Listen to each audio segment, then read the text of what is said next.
Hello anime fans, आज हम देखने वाले हैं सोलो लेवलिंग के एपिसोड नंबर 4 को। आप लोगों ने सोलो लेवलिंग एपिसोड 3 को नहीं देखा है तो जाके देख लो, मैंने डिस्क्रिप्शन पे लिंक लगा रखी है। तो सबसे पहले हम एपिसोड 3 की थोड़ी सी रिकैप कर लेते हैं। तो जैसा कि हम लोग एपिसोड 3 में देखें, जिन्हो की आंख खुलती है और वो अपने आप को हॉस्पिटल में पाता है। जिन्हो के सामने एक स्क्रीन आ जाती है जिसमें उसे डेली टास्क दिए जाते हैं और वो स्क्रीन सिर्फ जिन्हो को ही दिखती है। उन डेली मिशन को फॉलो करने से जिन्हो पावरफुल होते जाता है और उन मिशन को कम्प्लीट करने पे जिन्हो को कुछ रिवॉर्ड्स भी दिए जाते हैं। एपिसोड 3 में हमने देखा कि जिन्हो हॉस्पिटल से छुट्टी लेकर एक स्टेशन के पास चले जाता है, जहाँ पर जिन्हो के पास एक की होती है जो कि उसे मिशन कंप्लीट करने पे मिली थी और उस की वजह से वो उस स्टेशन में एक डेंजन को ओपन करता है। डेंजन के अंदर जाते ही जिन्हो जिस रास्ते से आया था वो अपने आप बंद हो जाती है और वहाँ से बाहर निकलने के लिए जिन्हो के पास सिर्फ दो रास्ते थे। पहला तो उसे रेड क्रिस्टल चाहिए जो कि मिलना नामुमकिन था और दूसरे ऑप्शन में उसे डेंजन के मॉन्स्टर के लीडर को मारना था।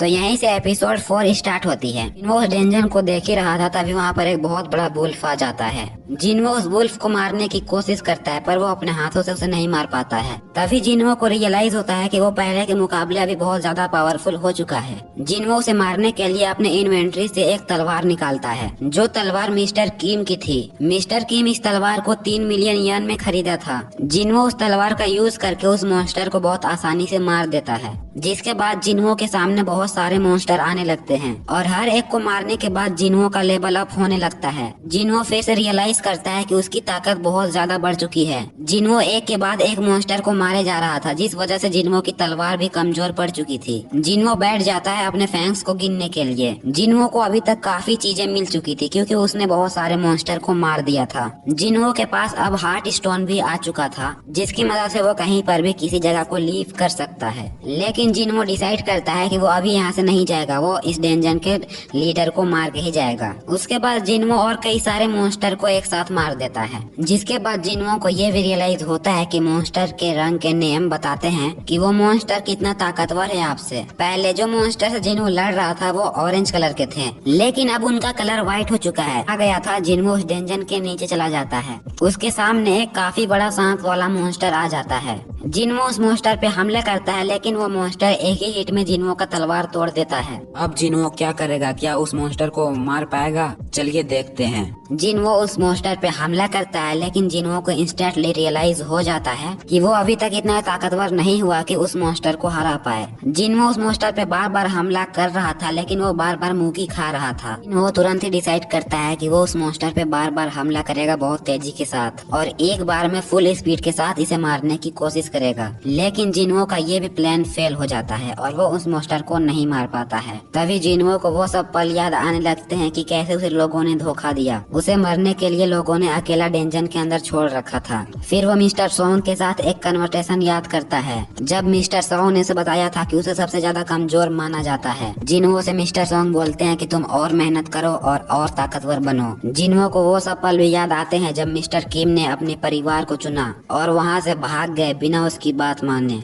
जबकि वो उस टाइम तक सिर्फ जिन्हो की वजह से जिंदा थे। जिन्हो उन सभी को कोसने लगता है जिन्होंने उन्हें धोखा दिया और वो उन्हें शुक्रिया भी कहता है जिन्होंने उसका साथ आखिरी पल तक दिया। जिन्हो एक साथ पूरी ताकत लगाकर फाइनल अटैक करने लगता है। तभी दूसरी सीन में हमें जिन्हो का हॉस्पिटल दिखाया जाता है। डॉक्टर रिसेप्शनिस्ट से पूछ रहे थे कि जिन्हो अभी कहाँ पर है।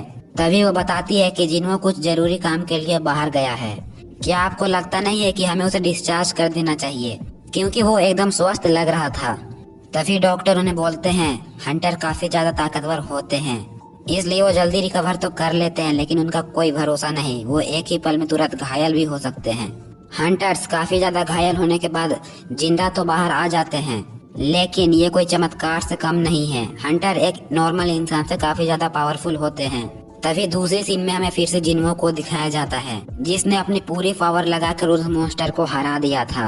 जिन्हो बोलता है हा हा हा हा, मैं काफी ताकतवर बन चुका हूँ। और तभी जिन्हो को उस मॉन्स्टर से एक रासाका नाम का हथियार मिलता है और रासाका का एक वेनम। लेकिन तभी वो जगह अपने नॉर्मल रूप में आ जाती है। जिन्हो इस वक्त स्टेशन पे खड़ा होता है। तभी जिन्हो को एक आर्मी ऑफिसर रोकते हुए कहता है तुम यहाँ पर क्या कर रहे हो? क्या तुमने आज न्यूज नहीं देखी? तभी वो ऑफिसर जिन्हो के हाथ में एक हथियार देखता है और उसे पता चल गया था कि जिन्हो एक हंटर है।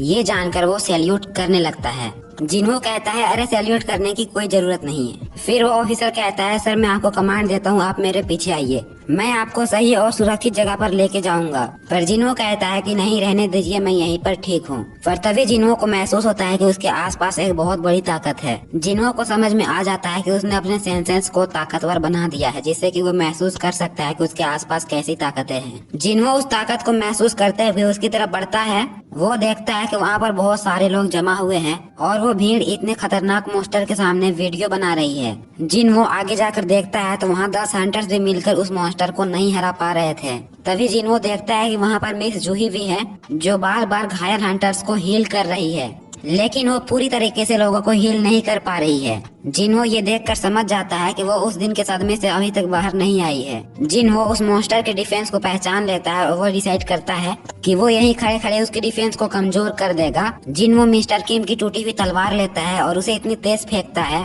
जो सीधा मॉन्स्टर के सिर में जाकर लगती है और वो मॉन्स्टर जमीन में गिरने लगता है। अब जब उसका डिफेंस कमजोर हो चुका है, वो 10 हंटर्स मिलकर उसे बड़े आसानी से हरा देते हैं। लेकिन तभी उनमें से एक हंटर को शक हो जाता है कि अभी तक तो हम 10 हंटर्स भी मिलकर इसे कुछ नहीं कर पा रहे थे, लेकिन ये अब इतनी आसानी से कैसे हार गया। तभी वो हंटर आर्मी ऑफिसर से पूछता है क्या हमारे अलावा भी कोई हंटर यहाँ पर आया था। तभी वो आर्मी ऑफिसर बताता है कि हाँ, यहाँ पर एक हंटर था, वो वहाँ हमारे आसपास में ही खड़ा था। लेकिन वो हंटर्स देखते हैं कि वहाँ पर जिन्हो नहीं है। फिर हमें जिन्हो को दिखाया जाता है जो कि रोड में चलते हुए उस मॉन्स्टर की ताकत के बारे में सोच रहा था कि वो मॉन्स्टर कितना कमजोर था और एक ही अटैक में हार गया। मैंने तो फालतू में ही अपना टाइम वेस्ट किया। लेकिन तभी जूही जिन्हो को आवाज लगाती है। जिन्हो को ऐसा लगता है कि उसे कोई पुकार रहा है। फिर हमें अगला दिन दिखाया जाता है। जिन्हो अपने हॉस्पिटल के रूम में वर्कआउट कर रहा था।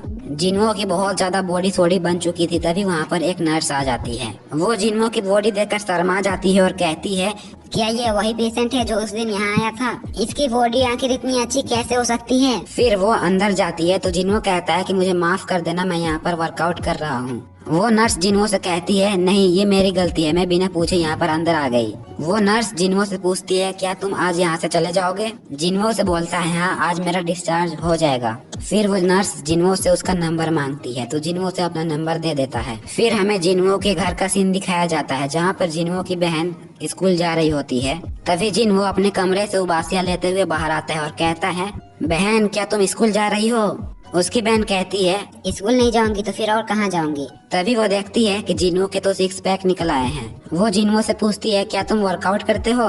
जिन्हो से कहता है हाँ, थोड़ा बहुत कर लेता हूँ, लेकिन तुम ये सब बात छोड़ो, आज तुम अपने साथ एक छाता लेकर जाओ। जिन्हो की बहन कहती है रहने दो, मैं छाता लेकर नहीं जाऊंगी, ये भारी हो जाती है। जिन्हो से बोलता है ये फोल्डेबल छाता है जो कि भारी नहीं होता, इसलिए बहाने मत बनाओ और इसे शांति से लेकर अपने साथ जाओ। जिन्हो जबरदस्ती उसके बैग में छाता डाल देता है, जिसके बाद उसकी बहन स्कूल के लिए चली जाती है। तभी जिन्हो अपने स्टैट्स को देखने लगता है और वो एनालाइज करने लगता है कि जैसे जैसे वो स्टैट्स की पॉइंट्स को बढ़ाया जा रहा है वैसे वैसे उसकी बॉडी में डेवलपमेंट आ रहा है। लेकिन वो ऊपरी भी बॉडी नहीं चाहता, इसलिए वो डिसाइड करता है कि वो सभी चीजों को एक साथ बैलेंस करके रखेगा। जिसके बाद वो सभी चीजों को बैलेंस कर देता है। तभी जिन्हो को उसके मकान मालिक का कॉल आता है। उसका मकान मालिक बोलने लगता है अबे रेंट कब देगा बे, वरना घर से निकाल दूंगा। जिन्हो से कहता है अबे चिल्ला क्यों रहे हो, आके दे रहा हूँ रेंट। फिर जिन्हो बैठकर सोचने लगता है कि अगर मुझे सच में डबल अवेकनिंग मिली है तो मैं बहुत जल्दी बोनस कमा सकता हूँ, क्योंकि मैं लगातार ताकतवर बनते जा रहा हूँ और फिर बाद में मैं एस रैंक का हंटर बन जाऊंगा। क्या मुझे सभी को इसके बारे में बता देनी चाहिए? इससे मेरी कमाई तो बहुत हो जाएगी, लेकिन नहीं, लोगों की नज़र मेरे ही ऊपर आ जाएगी और वो मुझे बहुत ज़्यादा परेशान भी करेंगे। और हो सकता है कि एस लेवल वाले हंटर्स मुझे मारने की भी कोशिश करे, इसलिए मैं ऐसा नहीं करूँगा। मैं जब तक श्योर नहीं हो जाता कि मैं कितना ज़्यादा पावरफुल बन सकता हूँ तब तक ये बात सिर्फ मेरे तक ही रहेगी और मैं ये बात किसी को भी नहीं बताऊँगा। तभी जिन्हो इंटरनेट स्क्रॉल कर रहा था तभी उसे एक अटैक फोर्स का काम मिल जाता है। जिन्हो उस जगह पे पहुंचता है। उस अटैक फोर्स का लीडर जिन्हो से बोलता है देखो, तुम्हें यहाँ पर कोई लड़ाई नहीं करनी है, बस तुम्हें यहाँ हमारे सामान उठाने हैं और इसके बदले में तुम्हें इतनी कीमत दूंगा। अगर तुम्हें ये काम पसंद है तो तुम कर सकते हो, वरना यहाँ से जा सकते हो। जिन्हो कहता है ये मुझे बहुत अच्छा लगा कि मुझे लड़ाई नहीं करनी होगी और वो सिर्फ लोगों का सामान उठाएगा जिससे कि उसे अच्छे पैसे भी मिल जाएंगे, इसलिए वो इस जॉब के लिए हाँ कर देता है। जिसके बाद अटैक फोर्स के मेंबर जिन्हो से पूछते हैं तुम्हारा नाम क्या है? जिन्हो उन्हें अपना नाम बताता है। वो लोग जिन्हो का मजाक उड़ाते हुए कहते हैं, अरे तुम तो वही हो जो दुनिया में सबसे कमजोर हंटर है।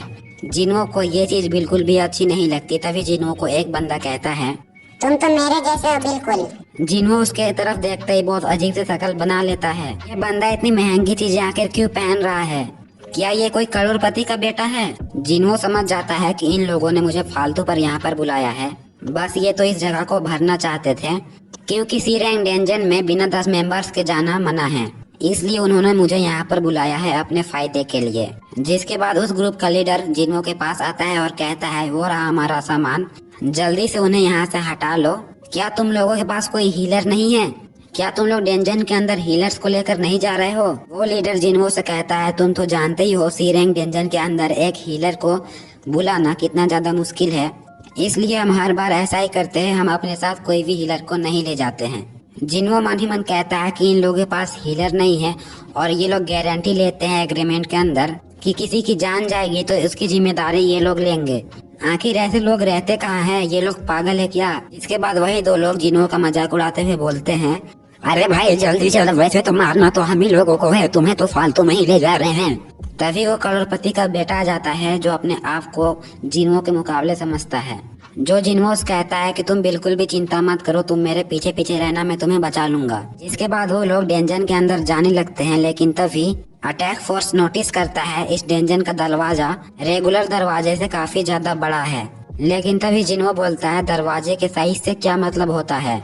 लेकिन वो तभी करोड़पति का बेटा जिन्हो को बताता है, दरवाजे का साइज कभी मैटर नहीं करता, लेकिन दरवाजे के अंदर क्या है वो मैटर करता है। और उसके अंदर की एनर्जी से डिसाइड किया जाता है कि वो डेंजन एस रैंक का है या फिर ई रैंक का। जिसके बाद जिन्हो कहता है, ओ अच्छा ऐसा है क्या? फिर वो सभी अंदर चले जाते हैं, पर वहाँ पर कोई भी रोशनी नहीं थी। इसलिए वो सब अपने आसपास रोशनी करते हैं। रोशनी करते ही वो लोग देखते हैं कि उनके आसपास बहुत सारे टनल्स आ गए हैं। पर तभी जिन्हो सभी से सतर्क रहने के लिए कहता है और तभी जिन्हो का सेंसर काम करना शुरू कर देता है। जिन्हो को बहुत तेजी से मॉन्स्टर की आवाजें सुनाई दे रही थी। जिन्हो सभी से कहता है, ध्यान दो, ऊपर से मॉन्स्टर आ रहे हैं। सभी लोग ऊपर की तरफ देखते हैं तो उन्हें पता चलता है कि ये तो एंट्स मॉन्स्टर है। सभी लोग मिलकर एंट्स मॉन्स्टर को मारने लगते हैं। जिन्हो नोटिस करता है कि इन लोगों का तालमेल काफी बढ़िया है और ये एक साथ मिलकर मॉन्स्टर को मारते हैं। शायद इसलिए इन्हें हीलर्स की जरूरत नहीं पड़ती है। वो सभी मिलकर सभी मॉन्स्टर को मार देते हैं। फिर जिन्हो नोटिस करता है कि वो करोड़पति का बेटा भी सभी मॉन्स्टर को आराम से मार देता है, क्योंकि उसके वेपन्स काफी महंगे थे। फिर अटैक फोर्स का लीडर जिन्हो को शुक्रिया करता है, क्योंकि जिन्हो की वजह से उन्हें पता चला था कि मॉन्स्टर आखिर कहाँ से आ रहे हैं। तभी अटैक फोर्स के लीडर को एक बंदा अपनी तरफ बुलाता है और कहता है, आखिर ये क्या चीज है? वो सभी सामने जाकर देखते हैं तो कुछ कीड़े अजीब तरीके से मरे हुए थे। उन्हें देखने से ये लग रहा था कि न उन्हें काटा गया है और न उन्हें मैजिक से मारा गया है। लीडर उनसे कहता है, मुझे लगता है कि यहाँ आसपास कोई इनका लीडर है, जिन्हें अगर हमने मार दिया तो हम बहुत अमीर हो जाएंगे। तभी जिन्हो को काफी ज्यादा ईवल वाली वाइब आने लगती है और तभी जिन्हो के सेंसेस एक्टिवेट हो जाते हैं। वो तुरंत ही अमीरजादे से पूछता है, क्या ये चीजें महंगी हैं? वो जिन्हो से कहता है, हाँ ये मेरे पापा ने मुझे गिफ्ट किया है। फिर जिन्हो कहता है कि सब कोई सतर्क रहो। तभी जिन्हो को महसूस होता है कि लीडर के अंदर से काफी ईवल वाली वाइब आ रही है। तो दोस्तों ये एपिसोड यहीं पर एंड हो जाती है और एपिसोड 5 बहुत जल्द आने वाली है, इसलिए चैनल को सब्सक्राइब कर लो और हाँ बेल नोटिफिकेशन को भी ऑन कर लेना, वरना आप एपिसोड 5 को मिस कर सकते हो।